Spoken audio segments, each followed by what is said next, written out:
Hello everyone, my self ઋતુ શુક્લા. આજનો topic છે ઔષધોમાં જૈવ તકનીકીનું પ્રયોજન. તો પુનઃસંયોજિત ઔષધોમાં વિશ્વમાં 30 જેટલી ઔષધો બનાવવામાં આવી છે અને ભારતની અંદર 12 જેટલી ઔષધો બનાવવામાં આવી છે. ઔષધોમાં જૈવ તકનીકી પ્રયોજનમાં 3 પદ્ધતિનો ઉપયોગ કરવામાં આવે છે. પહેલા નંબરમાં આવશે જનીન ઇજનેરી ઇન્સ્યુલિન, બીજા નંબરમાં આવશે જનીન થેરાપી અને ત્રીજા નંબરમાં આવશે આણ્વિક નિદાન. જનીન ઇજનેરી ઇન્સ્યુલિનમાં આપણે આગળ ભણીશું.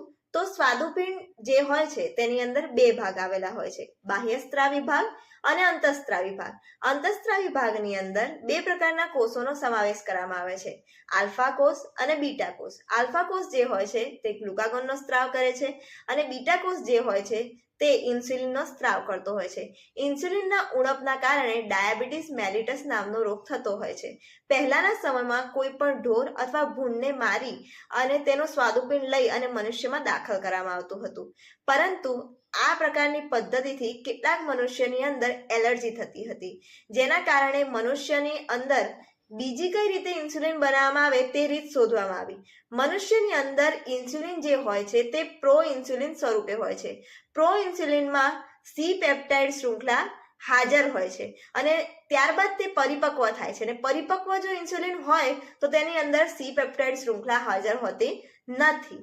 તો પ્રો ઇન્સ્યુલિનની અંદર એ પેપ્ટાઇડ શૃંખલા હોય છે, બી પેપ્ટાઇડ શૃંખલા હોય છે અને 2 ડાયસલ્ફાઇડ બંધ હોય છે, અને પરિપક્વ થતા તે એ પેપ્ટાઇડ શૃંખલા, બી પેપ્ટાઇડ શૃંખલા અને ડાયસલ્ફાઇડ બંધ આટલું જ હોય છે.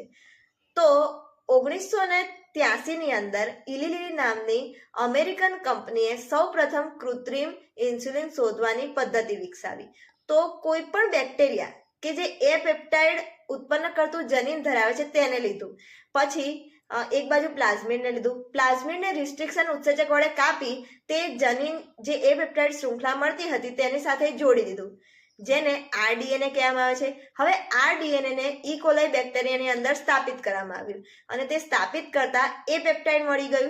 આ જ રીતે બી પેપ્ટાઇડ જે બેક્ટેરિયા ધરાવતું હોય તેનું જનીન લીધું અને બીજી બાજુ પ્લાઝમિડ લીધું, પ્લાઝમિડને કાપી દીધું અને પ્લાઝમિડ અને બી પેપ્ટાઇડ ધરાવતું જનીન બંનેને જોડી અને આરડીએનએ બનાવવામાં આવ્યું.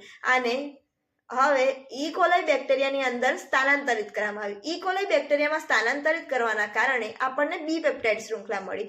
હવે એ પેપ્ટાઇડ શૃંખલા અને બી પેપ્ટાઇડ શૃંખલાને 2 ડાયસલ્ફાઇડ બંધ વડે જોડી દીધા. આ રીતે સૌપ્રથમ કૃત્રિમ ઇન્સ્યુલિન ઇલી લિલી નામની કંપનીએ ઈસવીસન 1983માં બનાવવામાં આવી. મારી ચેનલને લાઈક, શેર અને સબસ્ક્રાઇબ